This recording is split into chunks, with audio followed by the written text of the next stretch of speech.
नाशिकचा mini Epstein Ashok Kharat, जो स्वतःला कॅप्टन म्हणायचा, याला पोलिसांनी अटक केली आहे. याच्या विरोधात लैंगिक अत्याचार आणि व्हिडिओ बनवून ब्लॅकमेलिंग अशा प्रकारचे गुन्हे दाखल करण्यात आलेले आहेत. या अशोक खरातला मिनी एप्स्टीन का म्हटलं जात आहे, ते या व्हिडिओमध्ये तुम्हाला सांगणार आहे. पहा, एप्स्टीन फाईलचा जो विषय होता, एप्स्टीन फाईलमध्ये या एप्स्टीनला त्याची पार्टनर असलेली जी किसलेन मॅक्सवेल होती, यांनी सर्व कनेक्शन्स मिळवून दिले होते आणि या कनेक्शनच्या जोरावरच त्याने जी पॉवर होती ही मिळवलेली होती आणि या पॉवरच्या आधारानेच त्याने मनी, फेम आणि लस्ट याच्या माध्यमातून लोकांना ब्लॅकमेल केलं आणि आपलं मोठं साम्राज्य या जेफ्री एप्स्टीनने उभं केलं होतं.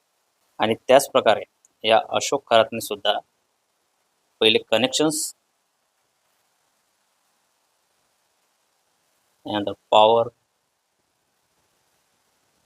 आणि जी लोक या खरातकडं स्वतःचं भविष्य पाहण्यासाठी किंवा स्वतःच्या अडचणी सोडवण्यासाठी, समस्या सोडवण्यासाठी यायचे, त्यांना मनी, फेम आणि लस्टच्या माध्यमातून हा इन्फ्लुअन्स करायचा, त्यांच्यावर प्रभाव पाडायचा आणि हा प्रभाव पाडल्याच्या नंतर त्यांच्यापैकी काही जणांना मग तो ब्लॅकमेल करायचा आणि मनी, फेम आणि लस्ट याचा आधार घेऊन हा नंतर त्यांना ब्लॅकमेल करायचा.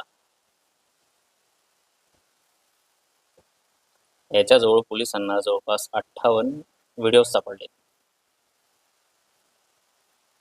ज्यावेळेस पोलिसांनी त्याच्या ऑफिसवर छापा टाकला, त्यावेळेस पोलिसांना त्याच्याकडे 58 व्हिडिओज सापडले.